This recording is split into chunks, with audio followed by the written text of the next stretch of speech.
துவரம்பருப்பு குக்கரில் 5 விசில் விட்டு எடுத்துக்கலாங்க. ஒரு சட்டியில் எண்ணெய், கடுகு, கொஞ்சம் சின்ன வெங்காயம், கருவேப்பிலை, வரமிளகா அதெல்லாம் போட்டுக்கலாம். உப்பு கொஞ்சம் போட்டுக்கலாம். நல்லா கிளறி விட்டுக்கலாம். தக்காளி நல்லா வதக்கி விட்டுக்கலாம். பூண்டு, சீரகம் நல்லா வதக்கி விட்டு, மஞ்சத்தூள், மிளகாய்த்தூள், முள்ளங்கி சேர்த்துக்கலாம். அதை நல்லா கிளறி விட்டுக்கலாம். உப்பு கொஞ்சம் தண்ணி ஊற்றி நல்லா வேக விடலாம்.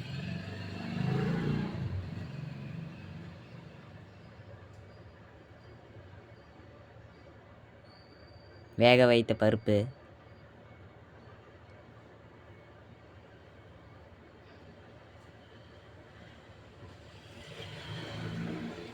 புளி கரைசல், சாம்பார் பொடி கொஞ்சம்,